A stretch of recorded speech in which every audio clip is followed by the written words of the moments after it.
Gimana kabarmu hari ini? Selamat ya, kamu berhasil satu langkah lebih maju dengan bertumbuh bersama alur buku. Kali ini kita membahas buku berjudul Zero to One karya Peter Thiel dan Black Master.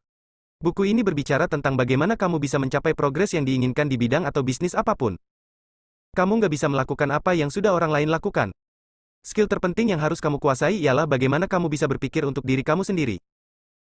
Peter Thiel adalah seorang pengusaha dan investor. Ia memulai PayPal dan memimpinnya di tahun-tahun 1998 sampai tahun 2002. Di tahun 2004, ia mulai berinvestasi di Facebook, Palantir Technologies, LinkedIn, Yelp, dan banyak startup sukses lainnya. Bahkan ia diberi sebutan sebagai PayPal Mafia. Black Master adalah seorang murid di Stanford Law School di tahun 2012 saat catatannya di kelas Peter Thiel menjadi sensasi internet. Ia adalah pimpinan The Thiel Foundation dan COO di Thiel Capital. Tahu kan, kalau saat ini, hampir semua orang bisa mendirikan startup mereka sendiri? Saat ini semua lebih simpel dan lebih terbantu, dengan banyaknya fasilitas yang tersedia. Ambil contoh deh, kalau mau mulai usaha, kita nggak harus langsung punya kantor sendiri. Sekarang sudah banyak kok, founder atau pengusaha yang kerja dari coworking space, cafe, atau bahkan dari ruang tamu rumah mereka sendiri. Bagi siapapun yang pengen mengembangkan produk-produk yang inovatif, ini adalah kabar baik. Namun, sayangnya, sebagian besar perusahaan baru sering nggak bertahan lama. Kira-kira kenapa begitu, ya? Inilah yang ingin dibedah oleh Peter Thiel di dalam buku, Zero to One ini, bersama ko-autornya Black Master. Dalam 15 menit ke depan, kita akan belajar dari pengalaman, filosofi dan teknik pendekatan unik Peter terhadap bisnis. Semoga 10 poin ini bisa menunjukkan kepada kita, cara memprediksi masa depan bisnis dan menjadi langkah awal kesuksesan kita. Wawasan satu buku Zero to One. Pertama, supaya bisa membayangkan kemajuan apa yang akan terjadi di masa depan, kita harus bisa melihat saat ini dengan cara yang berbeda. Masa depan adalah topik menarik yang dibicarakan oleh banyak orang. Coba dibayangkan, apa yang akan terjadi di tahun 2100. Kira-kira gambaran apa yang kamu lihat? Namun, sebenarnya saat memikirkan tentang masa depan itu, bukan cuma memikirkan tentang waktu saja, tapi juga tentang progres yang dibuat selama rentang waktu itu. Progres ini adalah hal-hal yang berbeda dengan masa sekarang, yang kemudian menjadi penentu masa depan. Supaya mendapat gambaran yang lebih spesifik lagi, coba kita berpikir seperti ini. Progres bisa dibagi menjadi kemajuan horizontal, ke kanan, dan vertikal, ke atas. Kemajuan horizontal dikarenakan adanya perluasan dari sebuah ide dan inovasi yang ada. Sedangkan kemajuan vertikal, itu ditentukan dari pembuatan atau penciptaan sesuatu yang baru yang belum pernah ada sebelumnya. Misalnya, seperti teknologi atau metode baru. Sekali lagi ingat ya, progres horizontal dari kiri ke kanan, kalau vertikal dari bawah ke atas. Contoh kemajuan horizontal, misalnya telepon yang diproduksi secara massal dan mendistribusikannya ke negara-negara berkembang. Di sini, globalisasi adalah pendorong umum, karena ini membantu menyebarkan ide-ide yang ada saat ini ke lebih banyak orang. Sedangkan contoh dari kemajuan vertikal, dari telepon yang biasa saja, terus dibuatlah smartphone. Horizontal, ada peningkatan secara produksi, vertikal, ada peningkatan secara teknologi. Mungkin sama seperti apa yang kamu pikirkan juga, kemajuan vertikal sulit diprediksi. Kenapa? Ini karena kamu harus membayangkan sesuatu yang belum ada. Satu-satunya cara yang menurut penulis efektif untuk memprediksi kemajuan di masa depan adalah dengan cara melihat apa yang terjadi sekarang dengan cara yang berbeda. Kita nggak boleh cuma fokus dengan status quo yang ada, tapi kita harus kritis. Misalnya, mempertanyakan apa yang kurang, apa yang perlu ditingkatkan, apakah suatu inovasi baru ini bisa bermanfaat di masa depan atau enggak, dan lain sebagainya. Penulis percaya kalau ini adalah kemampuan yang sangat penting. Makanya, dia terapkan juga ketika mewawancarai kandidat yang mau bekerja di perusahaannya. Dia akan bertanya kepada para kandidat ini, hal apa sih, yang menurut kamu benar, tapi banyak orang yang nggak setuju? Kenapa pertanyaan ini? Karena menurut dia, cuma orang yang bisa berpikir di luar standar sekarang yang bisa memprediksi masa depan. Well, apakah kamu sudah melihat masa sekarang dengan cara yang berbeda? Wawasan 2 buku Zero to One. Kedua, jadilah arsitek masa depan kita sendiri dan fokuslah pada satu titik. Begitu banyak orang saat ini, menggunakan pola pikir yang nggak terbatas. Mereka merasa, itu satu-satunya cara untuk mempersiapkan diri, demi menghadapi hal-hal yang mungkin terjadi di masa depan. Tapi kamu tahu nggak, ini bakal sia-sia saja. Ya, karena masa depan itu punya terlalu banyak variabel dan sulit untuk diprediksi. Jadi, bagaimana supaya kita bisa mempersiapkan diri untuk menghadapi keadaan yang berbeda di masa depan? Menurut penulis, pendekatan yang lebih efektif adalah dengan fokus pada satu titik tertentu, sehingga kita bisa mengalokasikan energi yang lebih besar untuk mencapai masa depan yang terbaik. Dibanding, punya ketertarikan di banyak tempat, tapi ini malah membuat kamu gampang burnout dan distracted. Kita ambil contoh, banyak anak sekolah yang mengambil beberapa kegiatan ekstrakurikuler sekaligus, dengan harapan mereka bisa masuk ke universitas terkenal. Namun, bukannya lebih bagus dan lebih masuk akal, kalau mereka fokus aja untuk menguasai satu subjek dan memastikan diri mereka bisa jago banget dalam bidang itu? Lagi pula, sukses itu kan produk dari fokus, dedikasi, dan tekad. Nasib dan keberuntungan gak ada hubungannya sama sukses.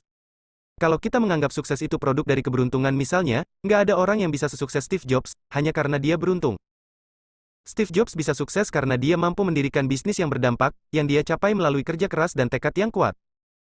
Apalagi untuk para founders perusahaan-perusahaan startup, ini penting banget. Ingat, startup itu cuma punya satu masa depan. Either it will fail or a huge success. Kenapa cuma satu?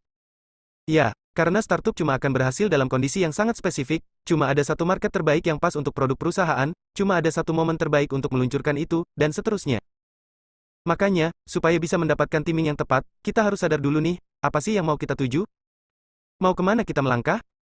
Ketika kita sudah memilih masa depan kita, ingat poin di bagian sebelumnya, cuma orang-orang yang bisa berpikir di luar standar sekarang, yang bisa memprediksi masa depan. Wawasan 3 buku Zero to One. Ketiga, monopoli artinya kita melakukan sesuatu yang lebih baik daripada orang lain dan itu baik untuk bisnis dan masyarakat. Dalam bisnis, ketika orang mendengar kata monopoli, mereka biasanya cenderung mengaitkan itu dengan perusahaan-perusahaan besar yang jahat dan tamak, serta nggak segan-segan menghalalkan segala cara untuk menekan persaingan. Sebenarnya ya, ini nggak akurat. Pada dasarnya, kalau kita melihat kembali ke opini di pasar konvensional, katanya persaingan ideal yang bisa meningkatkan ekonomi dan mendorong perusahaan-perusahaan untuk saling meningkatkan kualitas produk. Namun, monopolilah yang sebenarnya mendorong inovasi-inovasi terjadi. Kok bisa? Logikanya di mana? Begini, pertama kalau kita bisa monopoli, bukan berarti kompetisi yang ada itu nggak adil. Malah sebaliknya, kita sebenarnya sudah melakukan sesuatu yang jauh lebih baik, dibanding para kompetitor, sehingga mereka sampai sulit untuk keep up. Analoginya sama seperti kita membuat sesuatu yang baru dan bagus, sampai-sampai perusahaan lain nggak bisa meniru, otomatis jadi sesuatu yang buruk kan? Kita ambil contohnya Google. Google jelas-jelas sudah memonopoli industri mesin pencarian. Tahu ya, kompetitornya Google? Ada, Yahoo, Microsoft Bing, Baidu dan lain-lain. Google hampir nggak menghadapi persaingan yang signifikan di abad ke-21 ini dari para kompetitornya. Ya, ini mungkin secara kasat mata kelihatannya nggak adil, tapi sebenarnya, pengguna sangat diuntungkan dari penggunaan mesin pencari yang bagus dan kuat kayak Google. Apalagi, monopoli sebenarnya bagus buat masyarakat, karena ini yang mendorong inovasi dan kemajuan terus-menerus terjadi. Monopoli mendorong bisnis lain untuk menghasilkan solusi yang lebih baik dan mencoba untuk menggantikan perusahaan yang dominan saat ini. Misalnya, kalau suatu perusahaan mau bersaing di pasar mesin pencari saat ini, maka perusahaan itu harus menciptakan mesin pencari yang lebih baik daripada Google. Ujung-ujungnya konsumen juga tetap diuntungkan, dengan adanya fasilitas yang lebih baik. Bahkan, kita bisa katakan begini, monopoli itu adalah syarat untuk menjalankan bisnis yang sangat menguntungkan. Kenapa? Karena dengan adanya monopoli, akan memungkinkan kita untuk menetapkan harga kita sendiri, sehingga bisa menghasilkan untung yang lebih besar juga. Kalau produk kita nggak lebih baik dari tetangga sebelah, ya ujung-ujungnya bersaing di harga. Sehingga, inilah salah satu alasan terbesar, kenapa perusahaan jadi lebih sedikit untungnya. Kalau tadi industri mesin pencari, sekarang kita ambil contoh industri penerbangan. Industri penerbangan sangat kompetitif teman-teman. Saking kompetitifnya, mereka menetapkan harga yang sangat rendah. Bahkan, pada tahun 2012, satu kali trip penumpang, itu rata-rata cuma menghasilkan untung sekitar $0,37 doang. Nggak nyampe $1 per trip, coba bayangkan. Sedangkan kalau kita bandingkan lagi ke Google, untungnya itu bisa sampai seperempat dari revenue. Jadi ingat ya, kapitalisme dan kompetisi itu berseberangan. Itulah kenapa, kita harus berpikir kalau monopoli adalah sesuatu yang baik untuk perusahaan dan market dari produk itu sendiri. Wawasan 4 buku Zero to One. Keempat, monopoli terus berkembang karena unggul di teknologi, network effects, faktor skala ekonomis dan juga branding yang kuat. Jadi, menurut kamu, apa nih yang bisa membuat sebuah monopoli itu bisa sangat sukses? Simple, biasanya monopoli punya beberapa kombinasi dari 4 karakteristik utama. Kita bahas satu-satu ya. Pertama, mereka unggul di teknologi. Biasanya, teknologi mereka bisa berfungsi jauh lebih baik dibandingkan kompetitornya. Paling enggak, 10 kali lebih baik. Misalnya Google tadi. Google punya algoritma mesin pencarian yang lebih bagus dan lebih cepat dalam memprediksi apa yang ingin dicari oleh pengguna. Ini membuat para pesaingnya sangat sulit untuk menggantikan Google saat ini. Kedua, perusahaan yang memonopoli biasanya mendapatkan manfaat dari network effects. Apa itu network effects? Intinya, semakin banyak orang yang menggunakan produk mereka, maka platform atau produk itu akan semakin berguna. Untuk yang satu ini, kita ambil contoh Facebook. Platform semacam Facebook ini, nggak akan terlalu berguna kalau teman-teman kamu, nggak ada yang main Facebook. Jadi, kalau ada platform lain yang mencoba untuk poaching atau menarik pelanggan dari Facebook, akan lebih sulit tantangannya, karena basis pelanggan perusahaan monopoli sudah sangat luas. Ketiga, karena faktor economic scale atau skala ekonomis. Analogi sederhananya begini, katakanlah kamu punya toko roti, dan ada biaya tetap yang dikeluarkan setiap bulan. Kayak sewa tempat, oven, listrik dan lain-lain, yang totalnya $1. Di toko roti ini, entah itu kamu menghasilkan antara 1 sampai 10 ribu roti sebulan, biaya-biaya tadi tetap sama. Jadi hitungan kasarnya, semakin banyak roti yang kamu jual, semakin ringan biaya bulanan tadi. Ini sebanding dengan menurunnya kos produksi setiap roti. Bisa ditarik kesimpulan dari analogi itu, penghematan biaya bisa dihasilkan dengan memproduksi sesuatu dalam skala besar, bukan skala yang kecil. Makanya, karena monopoli adalah produsen terbesar di dalam industrinya, skala ekonomi memungkinkan mereka untuk menawarkan kepada para pelanggan harga yang lebih menarik, dibanding kompetitor yang baru-baru muncul, yang malah ini semakin memperkuat posisi mereka. Terakhir, perusahaan yang memonopoli, seringnya sudah memiliki brand yang susah ditiru. Misalnya, Apple. Perusahaan ini kan udah jadi brand teknologi paling kuat yang ada saat ini. Makanya kalau perusahaan lain yang coba-coba menjiplak produk mereka, atau store-store yang dibangun dan didesain senyaman mungkin, tetap saja belum bisa sesukses Apple. Kenapa? Ya, karena branding perusahaan-perusahaan ini nggak sekuat Apple. Teman-teman ketika menganalisis bisnis, ingat untuk selalu melihat keempat karakteristik ini ya. Supaya kita bisa semakin paham, apakah sebuah perusahaan bisa punya potensi memonopoli, atau nggak sama sekali. Intinya, perusahaan-perusahaan yang sukses itu, punya alasan yang sangat spesifik dan nggak dipunyai oleh perusahaan yang lain. Wawasan 5 buku Zero to One. Kelima, perusahaan yang sukses perlu mencari rahasia, yang nggak bisa ditiru orang lain. Kalau dipikir-pikir dengan dunia serba modern dan berteknologi tinggi seperti sekarang, kayaknya udah nggak akan ada ide baru lagi yang bisa dieksekusi ya.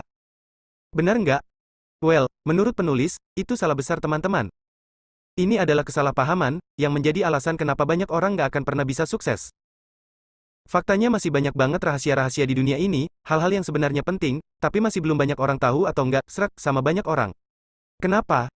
Karena biasanya, rahasia-rahasia seperti ini adalah bagian dari budaya masyarakat yang harus diubah. Namun, kadang membutuhkan beberapa generasi untuk mengubahnya. Kita ambil contoh mengenai perbudakan. Zaman dulu, perbudakan itu sudah menjadi fenomena yang biasa saja. Diakui dan diterima secara sosial. Ini artinya kan, tentu ada orang-orang yang berpikir kalau pada saat itu, perbudakan itu salah, tapi nggak banyak yang berpikir seperti itu. Ini termasuk rahasia yang kita bicarakan pada konteks ini. Sedangkan dalam konteks perusahaan teknologi, rahasia terbaik yang mereka harus punya, ya teknologi yang lebih bagus dibanding kompetitor mereka. Itu yang bisa membuat posisi mereka sebagai market leader nggak tergoyahkan. Makanya, kita juga sebagai individu, sebenarnya sangat perlu mencari rahasia semacam ini. Kalau enggak, ya konsekuensinya kita jadi orang yang biasa saja. Cuma jadi bagian pengembangan horizontal, bukan menghasilkan produk pasar yang kompetitif secara vertikal. Kita bisa belajar ini dari case-nya perusahaan Hewlett Packard, HP. Di tahun 1990-an, perusahaan punya teknologi terbaik dan kompetitif pada saat itu. Mereka menggunakan ini untuk mengeluarkan satu produk inovatif baru, yaitu printer warna dengan harga cukup terjangkau dan juga printer all-in-one, ada printer, mesin fotokopi sama fax digabung menjadi satu. Pada saat itu, ide ini termasuk besar dan super inovatif. Lama-kelamaan, setelah perusahaan berhenti melakukan pencarian dalam teknologi yang lebih baik dan menciptakan produk baru, akhirnya tahun 2000-an, perusahaan mereka nilai pasarnya turun hampir setengahnya. Jadi, mulailah pencarian kamu sendiri mulai hari ini ya. Wawasan 6 buku Zero to One. Keenam, membangun perusahaan yang sukses dan menguntungkan, membutuhkan kerja keras bertahun-tahun. Well, kalau di bagian sebelumnya tadi, ada banyak orang yang masih percaya kalau monopoli itu adalah perusahaan yang menghalalkan segala secara. Namun, coba kalau kita pikir-pikir lagi, sebenarnya perusahaan-perusahaan yang memonopoli industri mereka, nggak dibangun dalam waktu yang singkat begitu saja. Mereka juga berproses mengikuti waktu dan terus-menerus mencoba strategi-strategi terbaik untuk diterapkan di perusahaan mereka. Apalagi, dalam hal profit, ya. Untuk membangun sebuah bisnis yang menguntungkan, sebuah perusahaan memerlukan waktu bertahun-tahun. Bahkan, seringkali awalnya mereka malah nggak langsung menghasilkan di tahun-tahun pertamanya berdiri. Biasanya, keuntungan perusahaan ini mulai dihasilkan dari nilai yang diberikan dalam beberapa waktu setelah berdiri. Salah satu perusahaan dengan kategori itu, yang pernah berada di radar penulis adalah PayPal. Startup yang satu ini, di tahun 2001, malah nggak menghasilkan profit sama sekali. Namun, sewaktu penulis menghitung valuasi perusahaan pada saat itu, dia menemukan kalau sebenarnya sebagian besar profit PayPal diperkirakan akan dihasilkan setidaknya setelah 10 tahun perusahaan berdiri. Artinya apa teman-teman? Artinya, kita nggak bisa berharap tiba-tiba langsung besar, langsung mendominasi pasar, kalau kita nggak mempersiapkan diri untuk jangka yang panjang. Inilah yang sejatinya bakal membuat kita profit.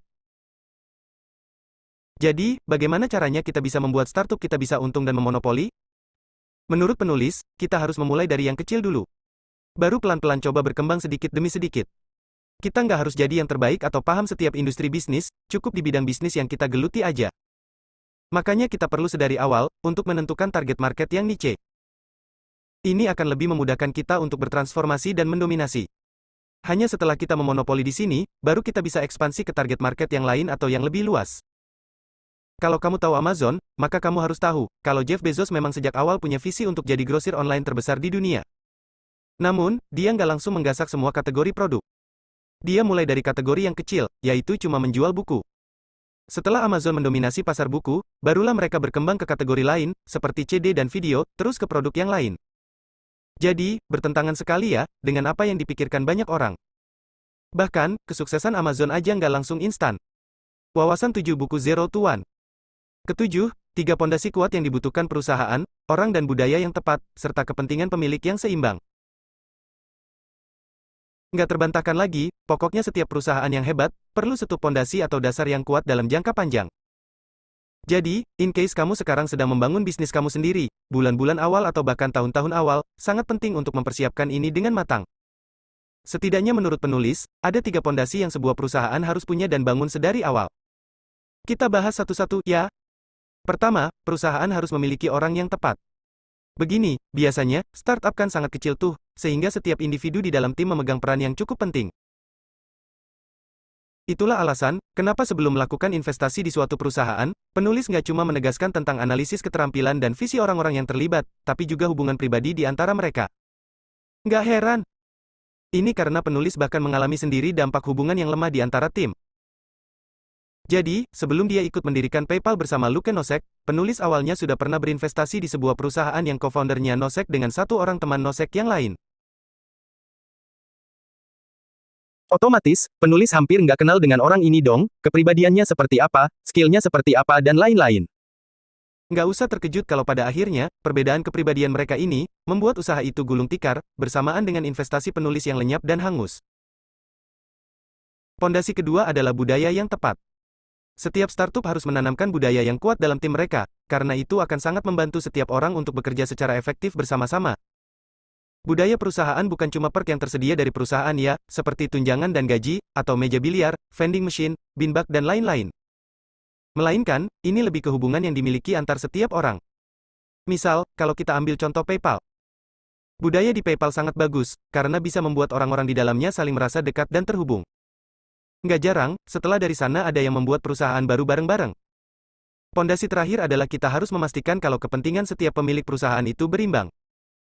Berdasarkan pengalaman penulis, dia memahami kalau antara founder dan investor, mungkin akan memiliki kecenderungan kepentingan yang berbeda. Namun, perusahaan sama sekali nggak boleh terdampak akan hal ini.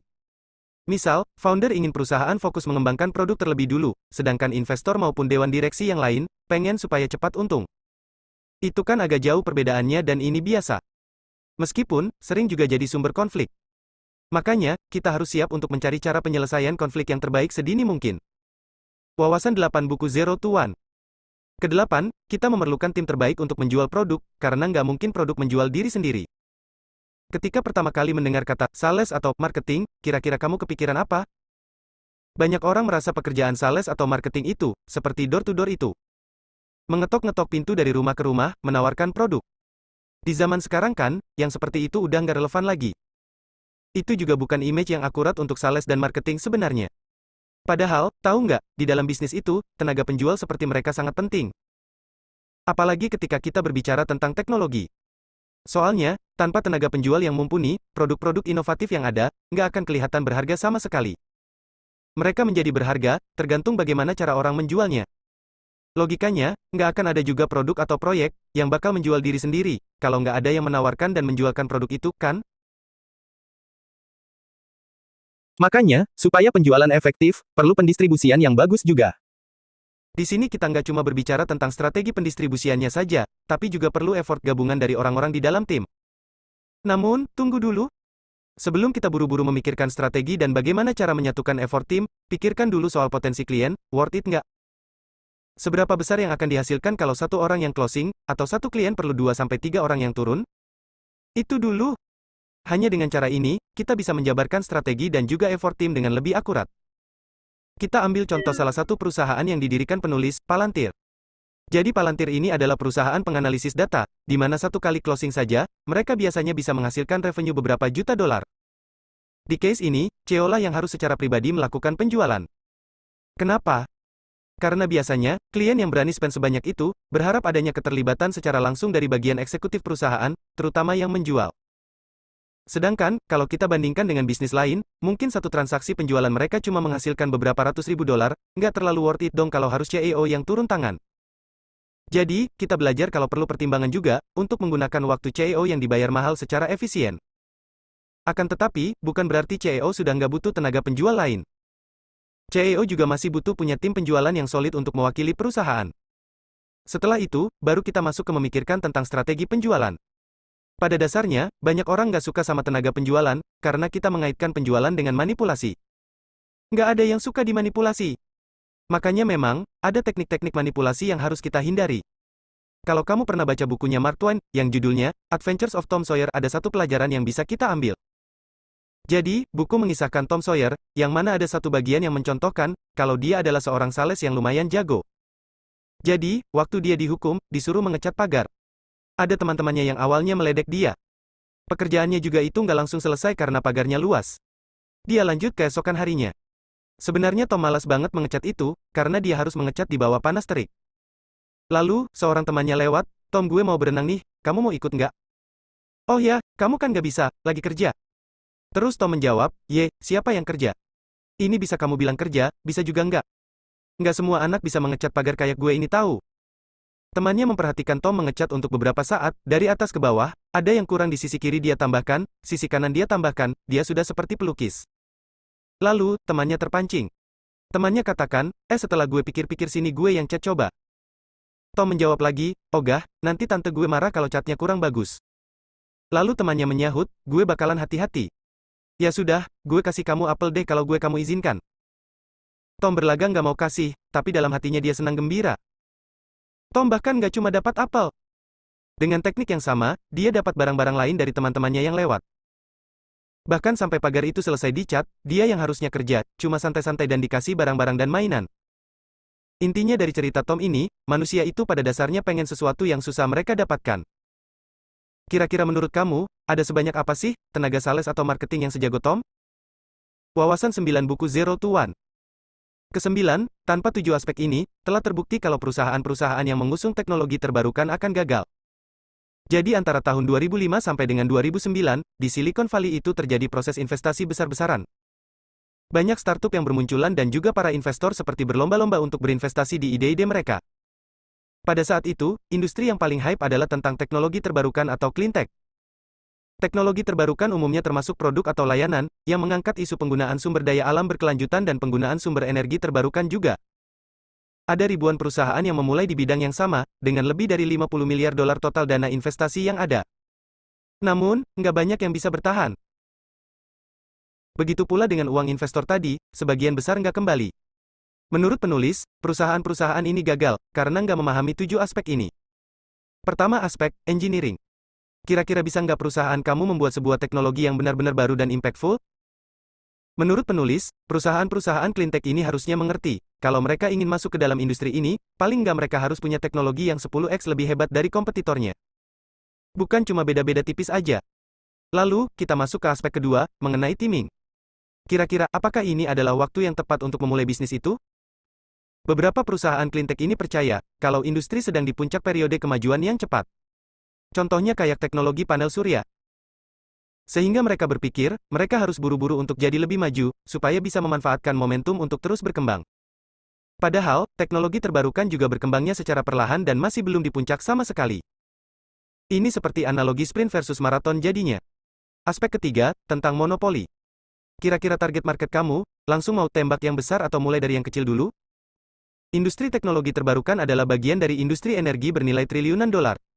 Sehingga, wajar kalau persaingannya ketat banget. Penulis menganalogikannya, seperti anjing makan anjing. Bahkan, untuk target marketnya yang kecil sekalipun. Menurut penulis sendiri, target market yang lebih kecil cukup memiliki peluang bagus untuk membangun monopoli dengan cepat, dibanding langsung menargetkan yang besar. Aspek keempat, people.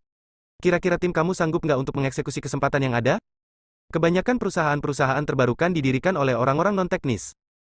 Jadi, wajar saja, mereka nggak terlalu paham bagaimana caranya membuat produk yang bagus dan relevan. Aspek kelima, distribution, apa cara terbaik yang perusahaan punya untuk mengantarkan barang ke pelanggan? Banyak perusahaan teknologi terbarukan, seperti startup kendaraan listrik bernama Better Place, terlalu percaya diri kalau teknologi mereka sangat bagus. Jadinya, merasa nggak butuh rute distribusi yang serius. Ternyata setelah bakar uang investor 800 juta dolar dan cuma menjual kurang 1.000 mobil, perusahaan pun bangkrut. Aspek keenam, durability. Kira-kira perusahaan kamu bakalan bertahan di market nggak selama 20 tahun ke depan? Dengan kompetisi yang ada dan semakin ketat, kita harus mampu memprediksikan setidaknya 1-2 dekade ke depan, apakah bisnis kita akan tetap mampu bersaing atau enggak. Banyak perusahaan teknologi surya terkejut ketika perusahaan-perusahaan China di kategori yang sama, mulai menghasilkan produk yang hampir mirip tapi biayanya jauh lebih rendah. Ini seharusnya sudah bisa diprediksi sejak awal. Aspek ketujuh, secret. Ada nggak hal-hal yang perusahaan kamu tahu, tapi orang lain nggak tahu? Pada rentang tahun-tahun 2005 sampai tahun 2009, hampir semua orang setuju teknologi terbarukan akan menjadi industri yang besar. Namun faktanya, perusahaan yang bisa benar-benar berhasil di industri ini adalah perusahaan yang menemukan peluang rahasia dan nggak banyak orang melihat dari sudut pandang itu. Lalu, kira-kira perusahaan apa yang memenuhi 7 aspek penting ini? Tesla. Perusahaan yang inovatif seperti Tesla, biasanya punya jawaban untuk hampir semua pertanyaan kunci ini. Sedangkan kebanyakan perusahaan teknologi terbarukan lain, mungkin bahkan nggak bisa menjawab satu pun. Itulah alasan kenapa mereka gagal. Wawasan 10 buku Zero to One. Ke-10, kadang para founder punya ciri khas yang aneh, namun inilah yang kemungkinan membuat visi mereka menjadi sangat penting bagi perusahaan. Menurut kamu, khasnya founder itu yang seperti apa? Kalau kita perhatikan lebih dekat, banyak founder itu yang agak aneh dan eksentrik, terutama pendiri perusahaan yang sukses. Entah, itu memang bawaan dari lahir, atau memang ada kejadian-kejadian di masa lalu mereka, yang agak nggak biasa. Percaya nggak percaya, hampir semua founder yang sukses itu punya kesamaan ini. Di tim awal PayPal, hampir setiap anggota pendirinya semua agak aneh-aneh. Bahkan, ada yang sewaktu masih remaja, 4 orang dari mereka punya hobi membuat bom. Menurut penulis, orisinalitas semacam ini penting. Dikarenakan para founders itu nggak cuma memulai atau menjalankan perusahaan, tapi mereka memberikan perusahaan sebuah visi yang dikejar. Kontribusi semacam ini sangat dibutuhkan untuk menentukan seberapa halus manajemen perusahaan akan berjalan. Ketika Steve Jobs kembali ke Apple pada tahun 1997, setelah dipecat dari perusahaan 10 tahun lebih. Pada tahun 2001, dia meluncurkan iPod, yang oleh para analis bilang itu adalah salah satu gadget keren untuk pengguna Mac. Namun, orang-orang baru sadar kalau Steve Jobs ini jenius banget ketika Apple meluncurkan iPhone dan iPad. Ini kemudian membuat semacam family product-nya Apple, setelah penggunaan PC biasa yang dibedakan oleh desain perangkat yang simpel dan dilengkapi dengan fitur-fitur eksklusif. The rest was history. Sejak itu, Steve Jobs secara aktif terus berinovasi dan membuat Apple menjadi salah satu perusahaan paling berharga di dunia, karena mengikuti rencana berdasarkan visinya Steve Jobs. Belajar dari kisah ini, kita bisa mengambil kesimpulan, perusahaan yang paling kuat sekalipun, kalau ingin menempati puncak tertinggi tetap membutuhkan orisinalitas dari foundernya. Ringkasan akhir buku Zero to One. Dari materi ini, kita jadi tahu kalau membangun bisnis itu, apalagi startup, ternyata cukup kompleks. Nggak bisa asal-asalan, kalau nggak mau gagal. Menurut penulis ada beberapa hal yang benar-benar harus kita pahami, sebelum terjun ke dalam dunia startup yang sangat kompetitif. Dengan pengalaman penulis yang sudah mondar-mandir di dunia startup dan venture capital, kita bisa belajar banyak tentang dunia startup secara khusus dan dunia bisnis secara umum dari buku ini. Hal yang pertama kali perlu diperhatikan adalah pola pikir. Bagaimana caranya kita melihat masa sekarang dengan cara yang berbeda sehingga bisa memprediksi masa depan dengan lebih akurat. Kemudian, dalam pemilihan karir, kita harus fokus. Lebih baik jago di satu bidang dulu sebelum ke bidang yang lain. Selain mindset dan fokus, kita juga harus menemukan rahasia yang unik, yang belum atau nggak banyak orang eksekusi. Jangan lupa, pilih tim-tim terbaik untuk membantu bisnis kita dan berkembang bersama. Ini akan sangat membantu untuk menjadi bisnis yang terbaik di industri yang digeluti dan itulah syarat supaya kita bisa memonopoli di bidang ini. Orang yang tepat, budaya yang kuat, serta kepentingan yang seimbang antara pemilik akan membuat bisnis kita mampu bertahan menghadapi tantangan yang nggak sebentar. Jadi, jangan berharap kalau kamu baru bangun bisnis, langsung berhasil. Semua butuh proses, jalani saja, suatu saat kita akan berhasil. Semoga buku ini membawa hal baik bagi kamu. Bagikan juga kebaikan itu untuk orang lain. Salam hangat dari kami, tim Alur Buku.